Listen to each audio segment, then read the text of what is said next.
Sahibi bill जंबी, और अपनी यात्रा में, अपने सफर में, तुम बस में जा रहे हो, तुम ट्रेन में जा रहे हो, तुम कार में जा रहे हो, तुम्हारे साथ जो सह यात्री है, जो तुम्हारे साथ को पैसेंजर है, जो तुम्हारे साथ सफर कर रहा है, उसके साथ भी तुमको अच्छा सलूक करना है।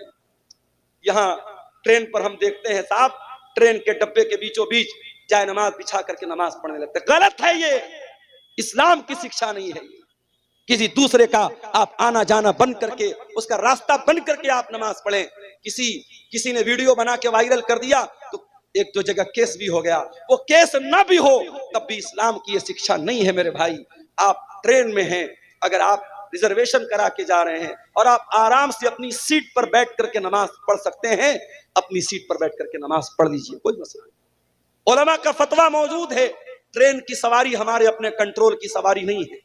कार से जा रहे हैं, कार को रोक सकते हैं, घोड़े से जा रहे हैं, घोड़े को रोक सकते हैं, ऊंट को रोक सकते हैं। ट्रेन तो हमारे रोकने से नहीं रुकेगी।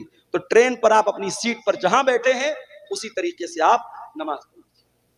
अब कोई पूछे मौलवी साहब, ट्रेन तो हमारी पूरब की ओर जा रही है और हमें नमाज तो पश्चिम की ओर पढ़ना है, तब कैसे पढ़ेंगे?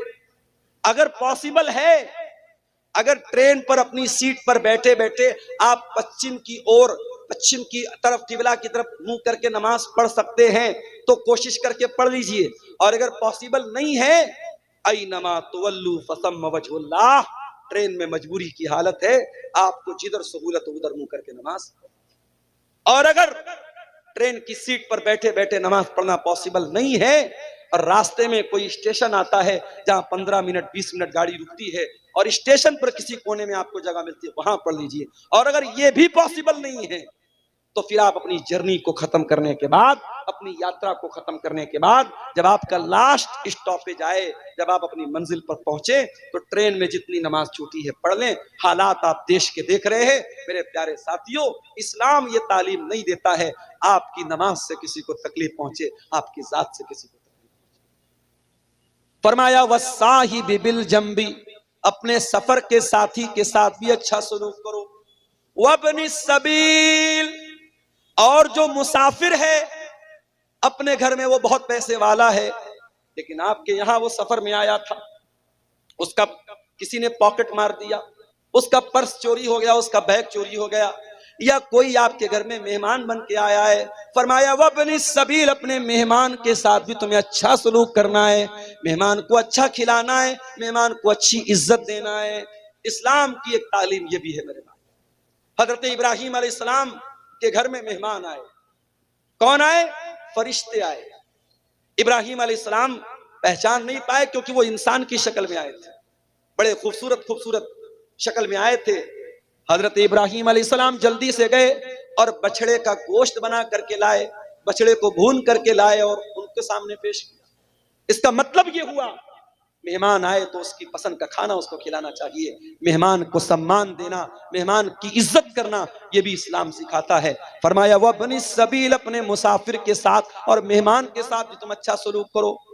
उसके बाद फरमाया वमा मलकत ऐमानुकुम, जो लोग तुम्हारे अंडर में काम कर रहे हैं, जो तुम्हारे गुलाम हैं, तुम्हारे नौकर हैं, तुम्हारे कर्मचारी हैं, तुम किसी कंपनी के मालिक हो, बॉस हो, तुम्हारे अंडर में काम करने वाले लोग हैं, या तुम कोई कारखाना चला रहे हो, तुम्हारे घर में काम करने वाले लोग हैं, अपने नौकर चाकर के साथ, अपने गुलामों के साथ भी तुम अच्छा सलूक करते रहना। ये 9 चीजें हो गई मेरे भाई। उसके बाद 10वीं चीज क्या है? इन्नल्लाह ला युहिब्बु मन काना मुख्तालन फखूरा, अल्लाह ताला उन लोगों को पसंद नहीं करता है जो घमंडी हैं, जो तकब्बुर करने वाले हैं, जिनके अंदर अहंकार है, जिनके अंदर गुरूर है। अल्लाह गुरूर करने वाले को कभी पसंद नहीं। न दौलत का गुरूर चलेगा, न कुर्सी का गुरूर चलेगा, न खूबसूरती का गुरूर चलेगा। बहुत बड़ी दौलत वाला था कारून, अपने खजानों के साथ जमीन में धसा दिया गया।